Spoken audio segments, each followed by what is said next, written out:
প্রতিটা মেয়ের কাছেই তার সংসার, তার বাড়ি কিংবা তার রুমটা একটা স্বর্গেরই মতো হয়, জানো তো বন্ধুরা। হোক না সেটা বেড়ার বাড়ি কিংবা টিনের বাড়ি কিংবা ভাড়া বাড়ি। কি বলো তো বন্ধুরা, ইট পাথরের সাথে সাথে না একটু ভালোবাসা দিয়েও সংসারটাকে সাজাতে হয়। সব সময় যে দামি ফার্নিচার কিংবা তোমার দামি দামি জিনিসপত্র দিয়েই ঘরবাড়ি সাজালেই ঘরবাড়ি সুন্দর হয় তা কিন্তু নয়। কখনো কখনো ভালোবাসা দিয়েও ঘরবাড়ি সাজালে সেই ঘরবাড়িও কিন্তু মনের মতো হয় কিংবা একটা স্বর্গের মতোই হয়। আমার মনে হয় প্রতিটা মেয়ের কাছেই তার সংসার, তার রুম, তার বাড়ি বা রান্নাঘর সবই একটা স্বর্গের মতো, জানো তো। এই সংসারে এমন মায়া রয়েছে যে মায়া থেকে আমরা মেয়েরা বেরোতে পারি না। এই মায়াজাল কাটানো ভীষণ ভীষণই কঠিন, তাই কি না? প্রত্যেকটা মেয়েরাই কিন্তু আমরা এই সংসারের মায়াজালে আবদ্ধ হয়ে রয়েছি, তাই না?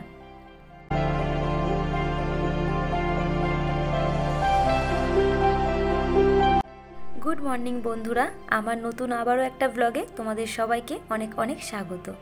যে যেখান থেকে আজকে আমার ব্লগটা দেখছো, আশা করছি সকলে খুব ভালো আছো, সাথে সুস্থ আছো। আর আমিও কিন্তু ভগবানের নাম নিয়ে বেশ ভালো আছি। তো আজকে ব্লগটা একদম স্টার্ট করে দিয়েছি, তোমরা দেখতেই পারছো। তো আমার পুরো ব্লগের সাথে থাকো, পুরো ব্লগটা দেখার কিন্তু অনুরোধ রইল বন্ধুরা। আশা করছি প্রত্যেকটা দিনের ব্লগের মতো আজকের ব্লগটাও তোমাদের ভীষণ ভালো লাগবে। তো বন্ধুরা, সকালবেলা বাসি ঘরের সমস্ত কাজকর্ম সেরে নিয়েছিলাম।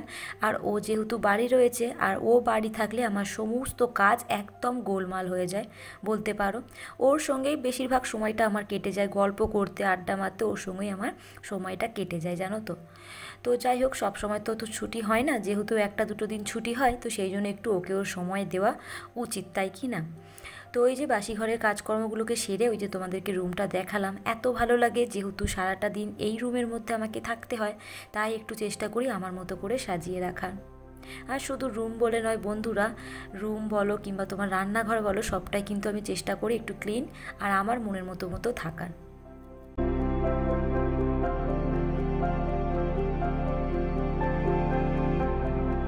তো বন্ধুরা, বাসি ঘরের সমস্ত কাজকর্ম সেরে সকালের টিফিনটা করে নিলাম। আর কি বলো তো বন্ধুরা, ও যখনই বাড়িতে থাকে না, তখনই আমাদের কিন্তু বাইরের টিফিনটাই হয়। তখন আর আমি ঘরোয়া কিছু করি না, কারণ প্রত্যেকটা দিনই আমি ঘরোয়া রান্না করি। যে কোনো জিনিস হোক, সে রুটি হোক কিংবা ভাত ভাজা বা চাউমিন, যা কিছুই হোক, সেটা কিন্তু আমি প্রত্যেকটা দিন করি। তবে যেদিন কেউ বাড়িতে থাকে সেদিনকে বেশিরভাগ দিনই তোমার ওই পরোটা বা তোমার এরকম রুটি যে কোনো জিনিস কিন্তু ও নিয়ে আসে। সেদিন আমি আর ঘরে টিফিন বানাই না, যেহেতু খুব একটা আমি বাইরে একদমই বের হই না। তবে কি বলো তো বন্ধুরা, ওই বিকেলে করে একটু মাছ ফাছ আনতে আমাকে বাজারে যেতে হয়, কখনো কখনো ও আর আমি চলে যাই। তবে ওই এক সপ্তাহের মাছ কিন্তু তুলে নিই ফ্রিজে, তারপর আমাকে আবার এক সপ্তাহ বেরোতে হয় না। মাছ বলো কিংবা সবজি বলো বা দোকানের জিনিসপত্র, আমি কিন্তু চেষ্টা করি একটা সপ্তাহ তুলে নেওয়ার, তাহলে ওই এক সপ্তাহ আমাকে আর বেরোতে হয় না। আর আমি খুব একটা বাইরে বেরোতে পছন্দ করি না, আমি চেষ্টা করি রুমের মধ্যেই থাকার।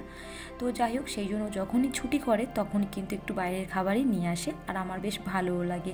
সব সময় ঘরোয়া খাবারও ভালো লাগে না, জানো তো, একঘেয়ে টাইপের হয়ে যায়।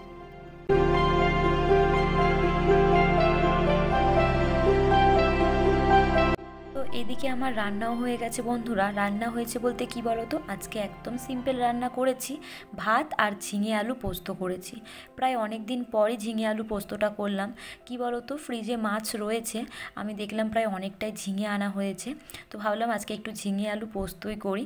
তো যেহেতু অনেক দিন পর করলাম, ভাবছিলাম ঠিকঠাক টেস্ট আনতে পারবো কি না। তবে বন্ধুরা, ঠিকঠাকই টেস্ট এনেছি, ওর খুব পছন্দ হয়েছে। তো যাই হোক, ওর নয় আমারও বেশ ভালো লেগেছে খেতে।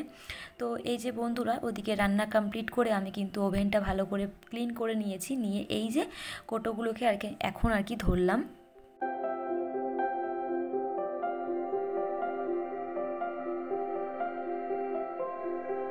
কি বলো তো বন্ধুরা, প্রত্যেকটা দিন না পারলেও একটা দিন ছেড়ে কিন্তু একটু সময় দিয়ে কোটোগুলোকে আর কি ক্লিন করে নিই। আসলে কি বলো তো, যেহেতু একদম গ্যাসের সামনেই থাকে, এগুলো যদি তেল চিটে পড়ে একটু কেমন দেখতে হয়, তাহলে কিন্তু সেটা একদমই ভালো লাগবে না। তো সেই জন্য কি বলো তো, আমি সমস্তটা একদিন ছাড়া কিংবা একদিন চেষ্টা করি প্রত্যেকটা দিন, তবে সব সময় কিন্তু সময় হয় না বন্ধুরা। তবে ওই একটা দিন ছেড়ে কিন্তু আমি অবশ্যই মুছি, একদম হালকা হাতে, কোনো একদম চাপ দিতে হয় না, যেহেতু পরিষ্কারই থাকে। আর চেষ্টা করি মাসে সমস্ত কোটো ফাঁকা করে আর কি ক্লিন করে নেওয়ার। তো এরকমভাবে করলে কি হয় বলো তো বন্ধুরা, তোমার খাটনিও কম হয়, আর জিনিসপত্রগুলো কিন্তু খুব ক্লিন থাকে, খুব পরিষ্কার থাকে।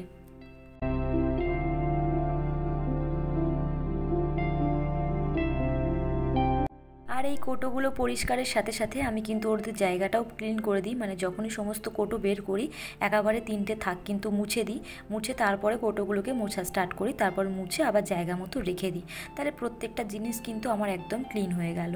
তো এইদিকে বন্ধুরা ওদিকে যেহেতু আমার সমস্ত কাজ হয়ে গেছে আর ও তো ফোনটা নিয়ে বাইরে চলে গেছে আর কি, সেই আসবে দুপুর টাইমে, তো সেই জন্য ভাবলাম যে ফুলগুলো কদিন থেকে ভাবছিলাম ধরবো, ধুলো পড়লে না খুব ভালো বোঝা যায় জানো তো, আবার যখন পরিষ্কার করি তখন এত মানে ঝকঝকে তকতকে হয় কি বলবো, কি ভালো লাগে। তো সমস্ত ফুলগুলোকে এই যে সমস্তগুলোকে হালকা একটু সার্ফ জল করে হালকা একদম দিয়ে একটুখানি ধুয়ে দিচ্ছি। তো এই যে সব কটা ফুলের টবকে নিয়ে চলে এসেছি বন্ধুরা।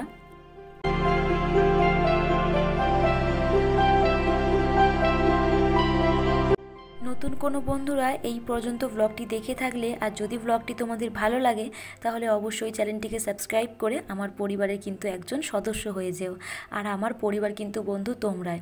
কী বলো তো বন্ধুরা, চেষ্টা করি তোমাদের মনের মতো একটু ব্লগ আনার, আমার যে সমস্ত কাজকর্ম সেগুলোকে আর একটু গল্প দিয়ে তোমাদের সামনে তুলে ধরি যাতে তোমাদের একটু ভালো লাগে, আর তোমাদের ভালো লাগলে যাতে তোমাদের মনে আমি একটু জায়গা করে নিতে পারি, এইটুকুই ব্যাস জানো তো। সবসময় সব কিছু টাকা দিয়ে কেনা যায় না।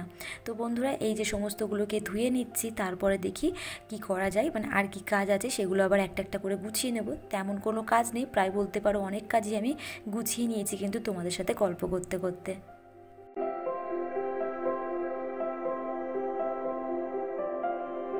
কী বলো তো বন্ধুরা, প্রত্যেকটা দিনই কিন্তু যে যার কাজে ব্যস্ত থাকি, ওর কাজে ব্যস্ত থাকে, আমিও ব্লগে ব্যস্ত থাকি, তারপর একটু সময় পেলে আর কি দুজনেই ফোনটাকে নিয়ে বসে যায়, মানে ওর মতো ঘাঁটতে থাকে আমি আমার মতো ঘাঁটতে থাকি।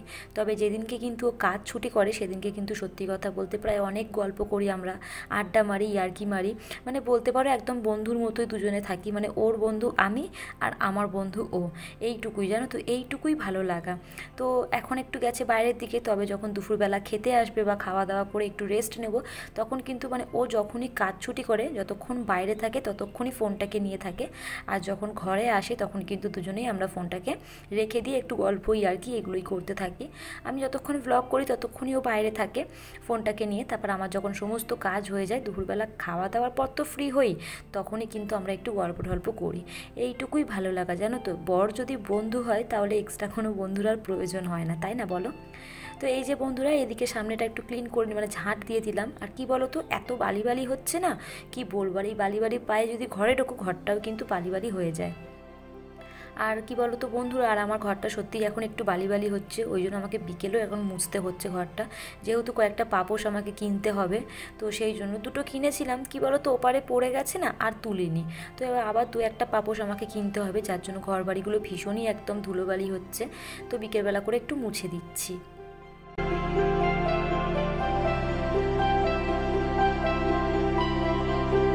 তো এই যে দেখো এদিকে আমার সমস্ত কাজ ছেড়ে নিয়েছি, আর আমি না মাথায় একটু তেল লাগিয়েছিলাম, শ্যাম্পু করার আগে আমি 1-2 ঘন্টার জন্য একটু তেল লাগিয়ে রাখি, যেহেতু তেলটা আমরা এখনকার যুগে তো একদমই দিই না বলতে পারো, তো তেল লাগিয়েছিলাম, তারপরে এই যে স্নান করলাম, শ্যাম্পুটাও করে নিলাম, নিয়ে এই যে আমার একদম পছন্দের জায়গায় আমি চলে এসেছি, সবাইকে খেতে দিয়ে দিলাম, দেখতেই পারছো ওনাদেরকে মুছিয়ে টুচিয়ে দিলাম আর কি। তো এই যে আমার সোনা গপু ভাই রয়েছে, এদিকে আমার ভোলা বাবা রয়েছে, তো ওনাদেরকে খেতে দিয়ে তারপরে কিন্তু ও বাড়ি এলো আর আমরাও খেতে বসলাম।